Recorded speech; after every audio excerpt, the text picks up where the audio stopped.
मुंबई के कांदिवली पश्चिम स्वामी Vivekananda international school में प्रशांत गायकवाड़ उत्तर मुंबई अध्यक्ष युवक कांग्रेस और उनकी टीम परिजनों की शिकायत पर स्कूल की फी मांग को लेकर स्कूल प्रशासन से मिलने पहुंची। स्कूल प्रशासन से बातचीत करने पर परिजनों ने बताया कि यहां पर हर साल फीस में 10% बढ़ोतरी की जाती है, जो कि गवर्नमेंट के रूल के खिलाफ है। हर 2 साल में एक बार फी की बढ़ोतरी होनी चाहिए। सुप्रीम कोर्ट के गाइडलाइन के खिलाफ स्कूल प्रशासन मनमानी फी की मांग कर रही है, ऐसा आरोप परिजनों ने लगाया। इस मौके पर प्रशांत गायकवाड़ उत्तर मुंबई अध्यक्ष युवक कांग्रेस, अमनदीप सिंह जिला अध्यक्ष, धीरज आचार्य जिला महासचिव, युवक कांग्रेस के कार्यकर्ता और बच्चों के परिजन मौजूद थे। हे आमचे मुंबईचे अध्यक्ष आदरणीय भाई जगताप यांची शिकवण आहे।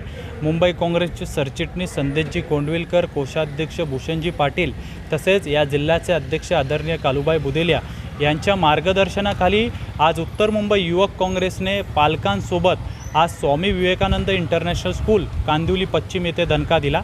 या शाळेने गेले 10 ते 15 वर्ष पालकांची फसवणूक केली।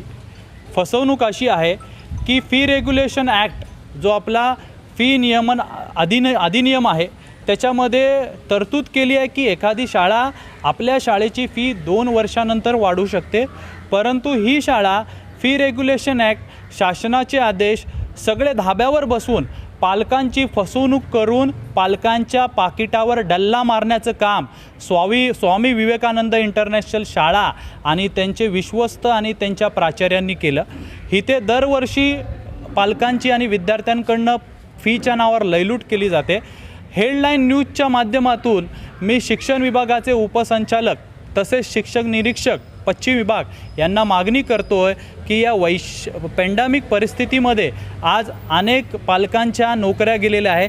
जी फी जादा आकारलेली आहे पालकांकडून ती फी परत रिटर्न द्यावी, अन्यथा विश्वस्त आणि प्राचार्यावर भारतीय दंडविधान संहिता कलम 420 अंतर्गत गुन्हा नोंदवण्यात येईल। मेरी बेटी 6th में पढ़ती है। हम फीस के लिए यहाँ बात करने आए थे। हम फ़ीस रिड्यूस के लिए बात करने आए थे, पर हमें पता चला कि हर साल तो ये लोग फ़ीस बढ़ा भी नहीं सकते, फिर भी इन्होंने हर साल फ़ीस बढ़ाई है। हम चाहते हैं कि पहले वो हमारी वो फ़ीस तो रिटर्न करे जो उन्होंने पहले ही 2 साल में लेनी थी, वो 1 साल में ले ली है। और दूसरा है कि वो फ़ीस हमें वापस दे। इस हाल में हम कैसे फ़ीस भरें? पहले हमारी जो फ़ीस का है वो काम कर ले, उसके बाद में हम आगे करेंगे। लेकिन ये लोग हमें जवाब देने को भी रेडी नहीं है। लिटरली हमें ये बोल रहे हैं कि हम स्कूल ही बंद कर देते हैं, हमें ये धमकी दी जा रही है, तो फिर हम क्या बोल सकते हैं? अब के टाइम पर ह्यूमैनिटी सामने आना चाहिए, लेकिन स्कूल की जो बिज़नेस तरीका है, मतलब पैसा कमाने का जो तरीका है वो एक्सप्लॉइट कर रहा है। और पे हम लोग कहाँ जाएंगे जब 30% हमारी सैलरी है, हमारी कंपनियां बंद पड़ी हुई है, हमारे लेबर लोग छुट्टी पर है, तो हम लोग कैसे पे करेंगे? जब 30% सैलरी हो गई है लेकिन इनकी 100% हर साल ये लोग बढ़ा के हमारे से एक्सप्लॉइट कर रहे हैं। मैं ये नहीं कह रहा हूँ कि झगड़ा करना चाहिए, लेकिन एक्सप्लॉइटेशन छोड़कर ह्यूमैनिटी को थोड़ा हाईलाइट करना चाहिए, क्योंकि ये हम एक दूसरे को जकड़ के बैठेंगे। जैसे हम लोग बोलते हैं ना, हम अनपढ़ गवार है, हमको लिटरेसी नहीं है, हमको ये पता नहीं है कि 15 साल में हर साल आप इंक्रीज़ नहीं कर सकते हो, लेकिन इन्होंने हमें बताया कि ये ऐसा सिस्टम होती है, तो हमें अब समझ में आया। इसी तरह हर बैंकिंग में, एजुकेशन में और एवरी सिस्टम में अगर ऐसे पॉलिटाइज करेंगे तो हम लोग कैसे सर्वाइव करेंगे? आज कोरोना के महामारी के समय में जहाँ पे हमें एक दूसरे के लिए खड़ा रहना है, जहाँ पे हमें एक दूसरे को सपोर्ट करना चाहिए, स्कूल प्रशासन को जहाँ पे अपने स्टूडेंट्स की फ़ीस कम करनी चाहिए।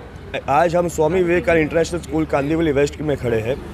ये स्कूल फ़ीस कम करने का तो छोड़िए, महाराष्ट्र शासन का जो एजुकेशन डिपार्टमेंट का जो GR है उसकी धज्जियाँ उड़ाते हुए, सुप्रीम कोर्ट के ऑर्डर की धज्जियाँ उड़ाते हुए ये बच्चों से बेबुनियाद फीस वसूल कर रहे हैं। उसके ऊपर एज पर पॉलिसी जो फीस हर 2 साल में हाइक होना चाहिए, PTA के थ्रू ये हर साल हाइक करते हैं, जो कि एक अपराध है और स्कूल पे 420 का गुना दाखिल होना चाहिए।